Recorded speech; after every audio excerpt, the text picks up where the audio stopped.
Hello and welcome to the Organic MD podcast. Hi, this is Dr. Damon Miller. I'm your Organic MD. And this is Carlisle Koash. Welcome. Thank you for joining us today. Today we're going to be talking about food sensitivities. It's a big topic, and it's much misunderstood. But I got to tell you that there is nothing you can do for your health that's any easier or simpler, cheaper than changing the way you eat and making those changes based upon kind of a personalized knowledge of what foods are good for you and which foods are not so good for you. And it sounds easy. The good news is that you carry around with you everywhere you go the tools that you need to figure that out, and it's called your body. You feed your body one way and see how it does, and feed it a different way and see if it does any better. Yeah. And so having said that, I really, in our practice here, we do not do a lot of testing for food sensitivity. It's kind of gotten to the point where I tell people, look, we're going to save you hundreds of dollars here. We're just going to make some simple changes in your diet and see how you do. And you can take the hundreds of dollars that we could have spent on food sensitivity testing, which isn't really very good anyhow, and put that in some kind of a vacation fund.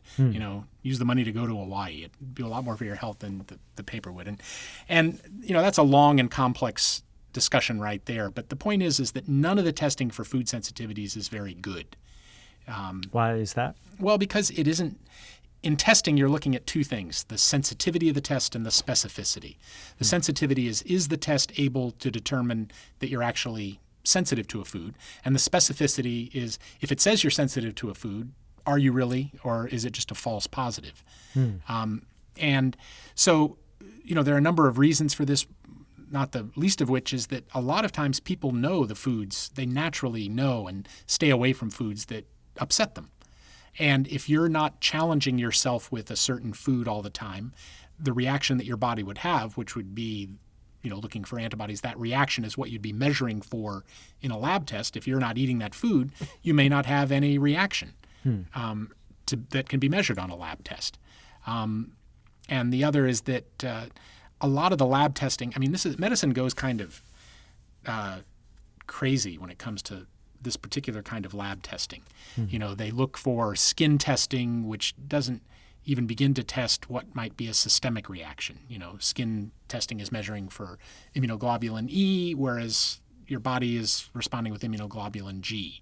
Well, it seems that some of those tests, and we've talked about this in one of our posts, is there's almost a gradation of the kind of testing, and it seems that those kind of tests are really looking for acute reaction, something that is going to kill you. Your throat closes up because you have honey, or you get stung by a bee, or whatever those things are. Yeah, but that testing, it misses even that. Oh. So just let me give you a common example, okay?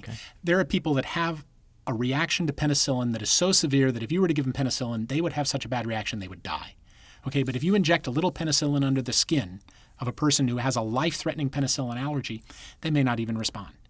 Because you're measuring for the wrong antibody. You're measuring for a response with what the skin has, which is immunoglobulin E, IgE, whereas the pre-formed response that's waiting to explode as soon as it sees some penicillin is immunoglobulin G, IgG.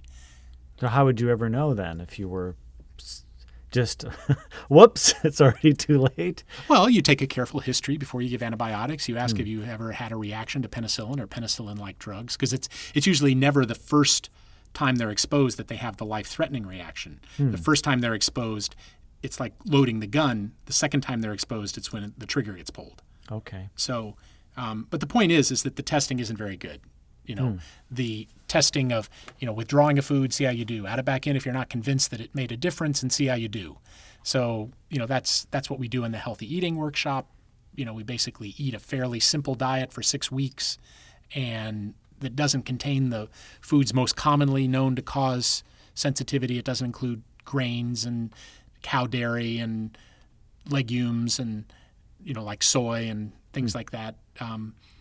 And then slowly you add them back in and you see, do I notice a change when I remove them? Do I notice a change when I add it back in? And it sounds simple, and it is, but it's very effective. And, I've had people with debilitating autoimmune disorders. If you have an immune system that's twitchy and responding to things in such an exaggerated way that it's boiling over and now you're developing an immune response against your own tissues, part of what's tweaked your immune system might be the foods you're eating.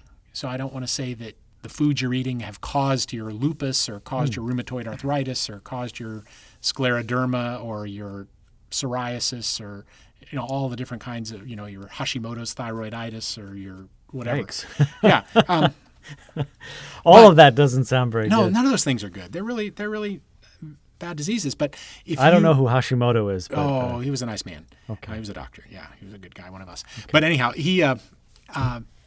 but if you clean up your diet, if you remove that factor that might be stirring it up, and go a long way to toning down those very serious diseases.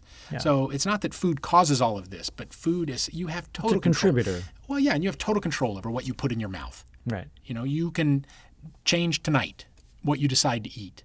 But there's the rub right there. What is the rub? Tell me. Well, can I make that? I can make that choice, but will I make that choice? But I love my pretzels. For me, that was like a hard object or hard food because I like them and I'm used to them and they're comfort food and it means, and they're inexpensive and. Well, I'm going to say something here that isn't really very popular. Okay. Okay. Yeah. And I'm not saying this about you. I'm just saying this in general. It's okay if you want to say it about me. Okay. Well, you were the one who brought it up, so I'll say it about you. But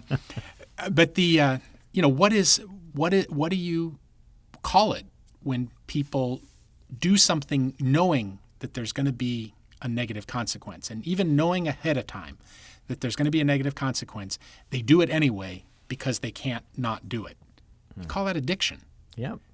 And so it's true. These things with food uncover what's really a very common addictive nature in many human beings. I'm not trying to use that as a label, a derogatory label, or I'm not trying to give you a diagnosis or anything, but I'm just saying that, we're all wrestling with our addictions.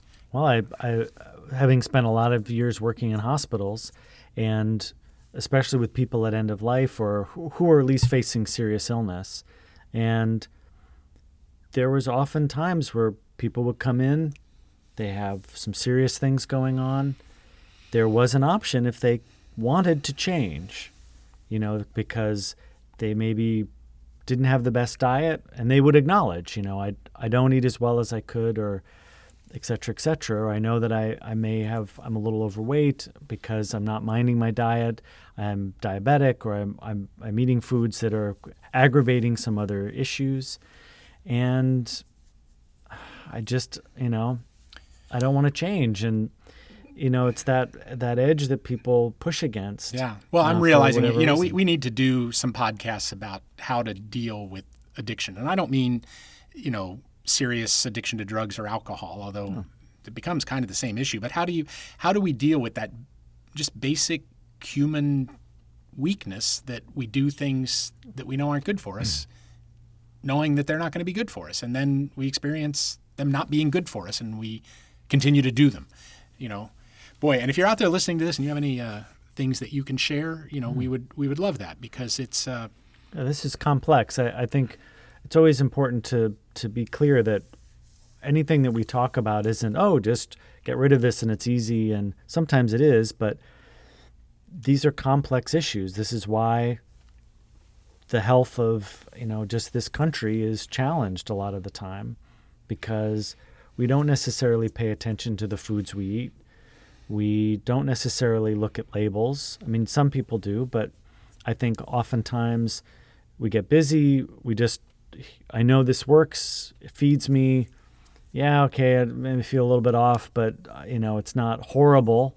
And I don't have the time to do anything else. Or this is the most convenient option, and I make that choice even though I know maybe it's not the best one. But then you keep doing that. And I think that's why, the problem. The Healthy Eating Workshop, when we do it, is always so popular, because there's a way that the structure of that it's kind of a class, but the structure of just being in a group with other people and having some support and shared experience allows people to do something that they wouldn't do on their own. Yeah. And come in and that's one of the responses here is that, and that also gets into a bigger thing. We go through life thinking it's all up to us, that we don't have any support, that it's all about doing everything on our own, being Mr. or Mrs. Do-It-All. And, that's never the way human beings lived. I mean, we're getting really far afield here from food sensitivities, but just to bring it all back home, we have a nice post on food sensitivities, and we're going to be putting up also some food lists based on one of the ways we also deal with this is by foods related to blood type. So we're going to be putting up some lists of what are the foods for your blood type and things like that. Just some simple ways to kind of get started playing with this, because it's really all about playing with what you eat, seeing how you respond, and playing around some more. That's how you end up, with what my goal is, which my goal for all of you is that you have and figure out a diet for the rest of your life that's going to serve you and lead to long health, long life, and you're not going to figure that out in a few weeks. No. Okay. Sounds like we have our task ahead of us. Yes, There's more we do. things to Yes, do. we do. More things to post, more things for you to check out. Oh, and you see even the car behind us in the distance is revving up for all of our exciting things that we're going to have on our website and our YouTube channel. I'm excited. Yeah, it's great. Hey. As always, if you have a thought or a comment or there's a subject you'd really like us to cover, let us know. Leave a comment. Make sure to like our Facebook page and subscribe to our YouTube channel, and always check out our website. We try to place things on all those spots, but again, we're here to be of service to you, so make sure that you let us know. So I'm Dr. Damon Miller, your organic MD, and I thank you. And this is Carlisle Coash. Have a great day, and to your health.